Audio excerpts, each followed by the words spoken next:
고대 아테네의 황금기 시민들은 경제적 풍요를 만끽하였습니다.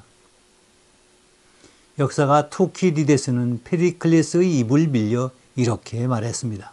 우리는 하루의 일과가 끝나면 우리의 영혼을 위하여 온갖 종류의 오락을 즐길 수 있는 형편이 됩니다. 각종 경연과 제사의식과 축제가 1년 내내 정기적으로 열립니다. 우리들 각자의 집에는 우리에게 매일의 즐거움을 주고 우리의 걱정을 몰아내주는 아름다움과 맛있는 음식이 있습니다. 우리들의 위대한 도시는 전 세계로부터 모든 상품이 우리들에게 흘러 들어오게 해줍니다. 그 결과 우리들은 애국 제품을 국산품과 똑같이 자연스럽게 즐깁니다. 페리클레스의 장례식 연설에서 발췌한 내용입니다. 도시국가 아테네가 위치한 아티카 지방은 척박한 그리스 중에서도 가장 척박한 곳이었습니다. 극도의 가뭄이 지속되었던 300년의 암흑기는 말할 것도 없고 항상 호구지책이 막막한 속에서 연명에 급급하였습니다.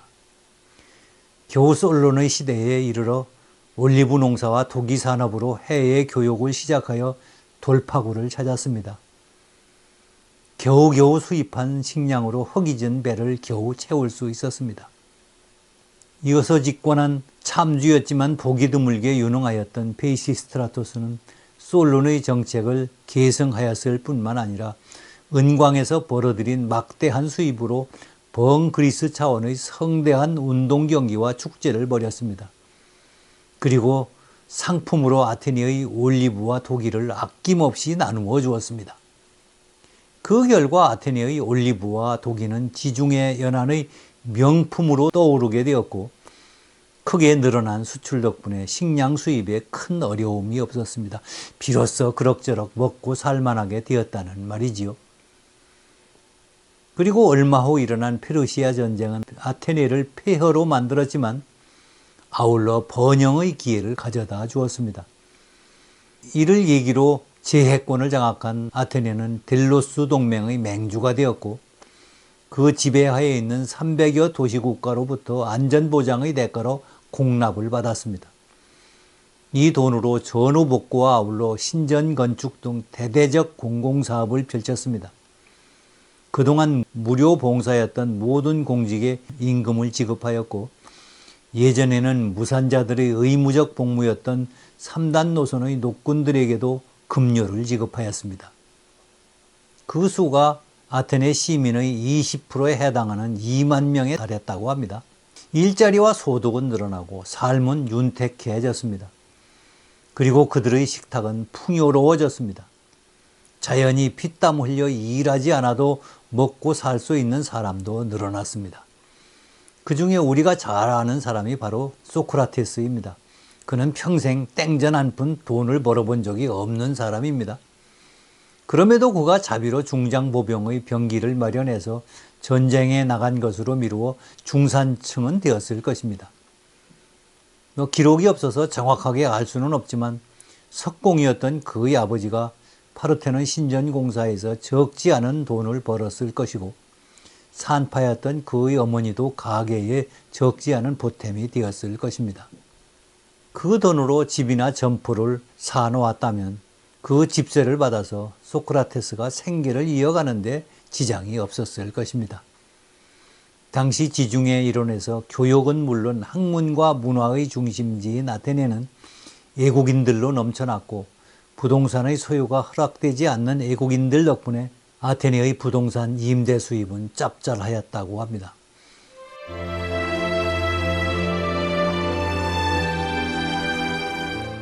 우리가 주목해야 할 것은 그들이 이룩한 경제적 풍요 또는 그들이 누린 윤택함이 아닙니다. 개인이든 사회이든 풍요함은 자칫 사치와 향락, 나태와 타락으로 빠뜨릴 수 있습니다. 우리는 그러한 예를 수없이 보아왔지 않습니까? 그렇다면 아테네는 어떠했을까요? 그들은 부자에 대해서 어떤 생각을 가지고 있었을까요? 혹시 가난한 사람을 경멸하지는 않았을까요? 또 부자가 되고 나서 그들의 생각과 행동이 바뀌지는 않았을까요? 이런 궁금증에 투키디데스와 플라톤이 그 답을 알려주었습니다. 우리는 아름다움을 사랑한다 해서 사치에 빠지지 않으며 지적인 것을 탐구한다 해서 나약해지지도 않습니다.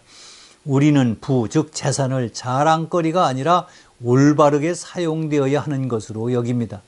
가난에 대하여는 누구도 이를 부끄럽게 받아들이지 않습니다. 진짜 부끄러운 것은 가난이 아니라 가난에서 벗어나려고 구체적인 방안을 찾아서 노력하지 않는 것입니다. 이건 역시 페리클레스의 장례식 연설에서 발췌한 말입니다. 모든 아테네 사람들이 이렇게 생각하지는 않았을지도 모릅니다. 그러나 페리클레스의 이런 이야기를 듣고 많은 아테네 사람들이 고개를 끄덕였을 것입니다. 그리고 이것은 21세기 자본주의 민주국가에 사는 우리들 모두가 마음에 새겨야 할 금과 옥조의 교훈이 아닐까요? 아테네에서 돈이 많은 것을 자랑하는 졸부는 없었고 재산이 많다고 거들먹거리거나 가난한 사람을 없인 여기지도 않았습니다. 재산 규모에 의한 정치적 차별도 이제 사라진 지 오래되었습니다. 사치나 향락에 빠지는 사람도 없었습니다. 일하지 않고도 먹고 사는 사람은 많았지만 나태한 사람은 없었습니다. 아레테, 즉 탁월함을 추구하는 정신 덕분이었습니다. 그들은 항상 체력 단련에 힘쓰고 연극 관람을 즐기고 토론에 열을 올렸습니다. 그렇다고 우려되는 면이 전혀 없었던 것은 아닙니다. 그것은 아테네의 음주 문화입니다. 아테네 사람들은 술을 엄청나게 많이 마셨습니다. 살림이 어려웠던 시절 포도주는 귀한 음식이었습니다. 보통의 시민들이라면 축제 등 특별한 날 한두 잔 마실 수 있는 정도였지요. 그러나 삶이 풍족해진 아테네 문명의 황금기에 이르러 보통 사람들도 식사 때마다 즐길 수 있는 음료가 되었습니다. 문제는 저녁 시간이었습니다. 아테네 사람들은 무척 사교적인 사람들이었거든요. 사람들은 저녁마다 여기저기서 회합을 가졌습니다. 이런 모임에 술이 빠질 수는 없었습니다. 그리고 술자리의 흥을 돋우기 위해서 술잔을 비운 다음 이를 벽에 던져서 깨뜨리는 놀이가 성행하였다고 하지요. 이러한 용도의 값싼 술잔을 별도로 만들어 팔기까지 하였다고 합니다.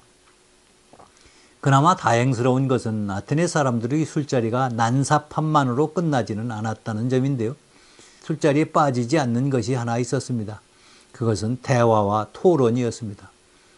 떠들썩한 술자리의 분위기에도 불구하고 이들은 담론을 즐겨하였습니다.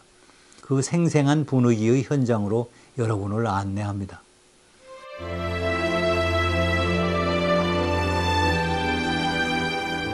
기원전 416년 극작가 아가톤이 연극 경연 축제에서 그의 첫 번째 비극이 상을 받았습니다. 그래서 이를 기념하는 연회가 아가톤의 집에서 열렸습니다. 이날 참석한 동반자들 중에는 젊은이들도 있었는데 재치 있는 말솜씨에 있어서 다른 어떤 세대와 비교해도 전혀 손색이 없는 인물들이었습니다. 연극 경연에서 1등을 차지한 아가톤 자신, 그리고 가장 위대한 희극작가인 황금빛 젊음의 아리스토파네스, 그리고 빛나는 사람들 중에서도 항상 가장 빛나는 알키비아데스 등이었습니다. 소크라테스는 조금 늦게 도착했습니다. 연회장에 들어서려다 현관에서 명상에 빠져 있었던 모양입니다. 그 소크라테스는 이런 적이 많이 있다고 그러죠. 심지어 전쟁터에서조차도 몇 시간 동안이나 서서 명상에 빠져 있었다고 하니까요. 어쨌거나 그가 들어서자 아가톤은 그에게 자신의 옆자리를 권했습니다.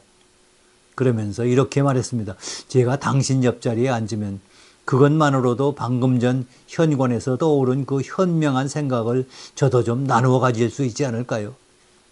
소크라테스는 그의 요청대로 옆자리에 앉으면서 이렇게 말했습니다. 내 어찌 지혜가 접촉하는 것만으로도 스며들 수 있기를 바라겠는가마는 만약 그럴 수만 있다면 내가 당신 쪽으로 몸을 기울이는 것은 나에게 엄청난 특권이 될 것이네. 내 지혜는 온통 의문투성이인 반면 당신은 엄청나게 많은 맑은 지혜를 나에게 줄 것이 아닌가. 그러자 아가톤이 이렇게 말했습니다. 제가 졌습니다. 반박할 수가 없군요. 소크라테스가 다시 말했습니다. 아닙니다. 존경하는 아가톤 씨, 나를 반박할 수 없는 것이 아니라 진리를 반박할 수 없다고 말씀하셔야 합니다. 왜냐하면 나 소크라테스를 반박하는 것은 아주 쉬운 일이지만 진리를 반박하는 것은 어려운 일이기 때문입니다. 사람들은 이렇게 그와 농담을 주고받고 그에 대한 존경과 사랑을 숨겨둔 채 그를 놀려대고, 그럴 때면 의뢰의 소크라테스는 모든 것을 즐거운 마음으로 너그럽게 받아들였습니다. 자신에 대해서 사람들이 신뢰하고 있다는 것을 확신하고 있었기 때문이었지요. 그때 뒤늦게 화관을 손에 든 알키비아데스가 문 앞에 나타났습니다. 그가 좌중을 향해 소리쳤습니다. 담쟁이와 제비꽃 화환을 머리에 쓰고 완전히 취한 사람과 당신들은 자리를 함께 하겠습니까?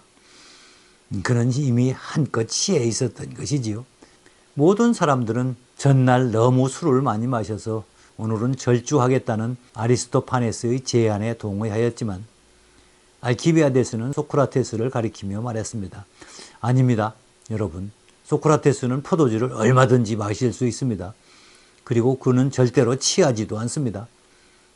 알키비아데스가 소크라테스에게 2쿼트, 약 2리터 정도죠. 꽤 많은 양이죠. 그런 와인 항아리를 권하였고 소크라테스는 아무렇지도 않게 단숨에 항아리를 비워버렸습니다. 이렇게 그는 언제나 술을 마실 수도 있고 또는 마시지 않을 수도 있는 그런 사람이었습니다. 마침내 심포지엄에 참석한 모든 사람들이 술에 취했습니다. 그 자신, 해설자 플라톤을 말하는 겁니다. 그 자신도 새벽까지 잠에 골아떨어졌습니다. 플라톤이 깨어보니 소크라테스와 아리스토파네스 그리고 아가톤 세 사람을 제외하고 모든 사람들이 잠들어 있었습니다. 두 사람은 아직도 술을 마시고 있었고 소크라테스는 그들에게 담론을 펼치고 있었습니다. 그는 비극의 진정한 예술가는 또한 희극의 진정한 예술가일 것이라고 그의 주장을 펼치고 있었습니다. 두 사람이 너무 졸려서 할 수 없이 동의할 때까지도 논쟁은 충분하지 않았습니다. 아리스토파네스가 먼저 나가떨어졌고 그 다음은 아가톤이었습니다. 소크라테스는 두 사람을 잠자리에 눕히고 담요를 덮어준 다음 자리를 떴습니다. 먼 동이 트는 새벽 그는 체력 단련장에 들려서 운동을 하고 목욕을 한 다음 그날 하루를 통상 하던 대로 보냈습니다. 이것은 플라톤의 기록에 나와 있는 이야기를 정리한 것입니다만 아테네 사람들의 모든 술자리가 항상 이와 똑같지는 않았을 것입니다. 그럼에도 우리는 그들의 특이한 일면을 미루어 짐작할 수가 있지 않겠어요? 그들은 술자리에서조차 중심을 잃지 않고 균형을 유지했습니다. 술을 즐겨 하면서도 삶의 견실함을 잃지는 않았습니다. 그리고 전혀 술자리에 어울릴 것 같지 않은 고담 준론을 병행할 수 있었습니다. 마치 우리 조선시대 우리나라 선비들이 그랬다고 그러지요.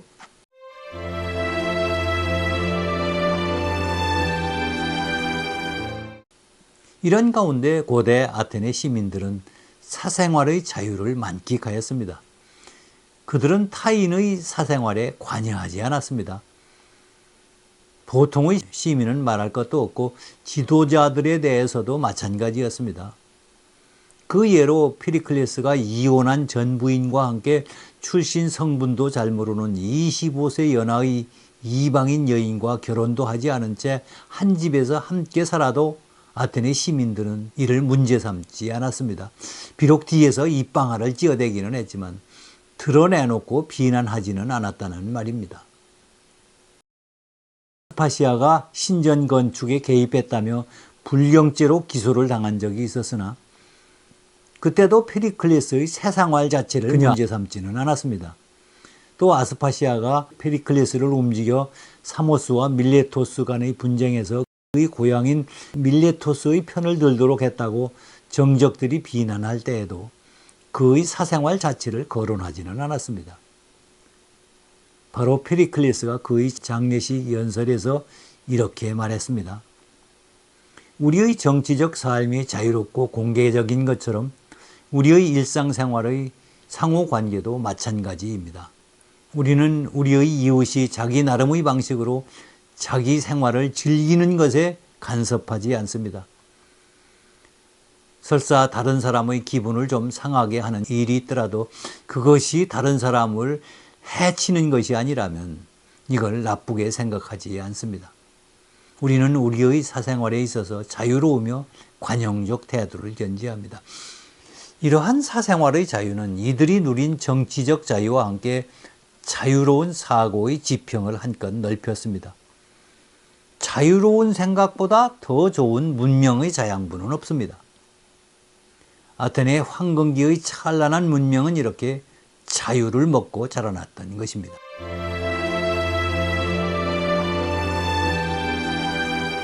우리 대한민국은 요즘 단군 일에 최고의 풍요를 누리고 있습니다.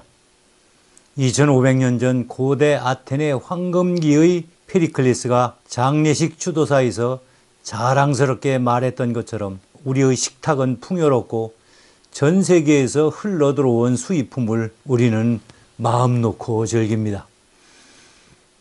페리클리스의 연설문을 지금의 대한민국에 그대로 옮겨놓아도 좋을 만큼 조금도 틀리지 않습니다.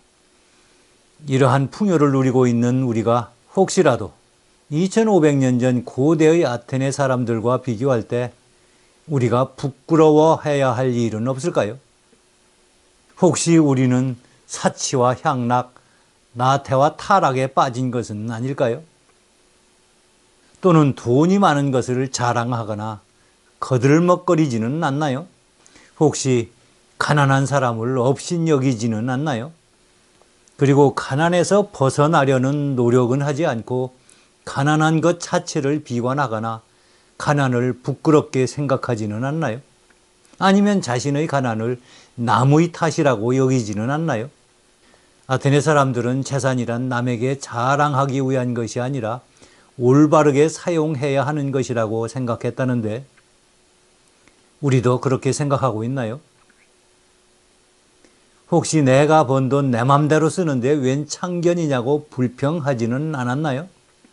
우리는 지금 고대 아테네 황금기의 사람들처럼 품격 있는 풍요를 누리고 있는 것일까요?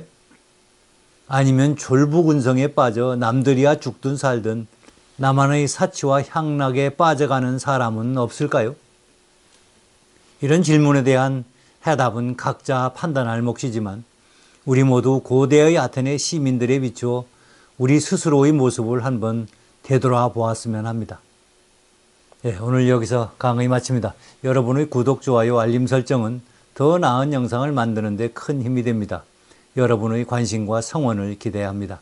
감사합니다. 다음 시간에 뵙겠습니다.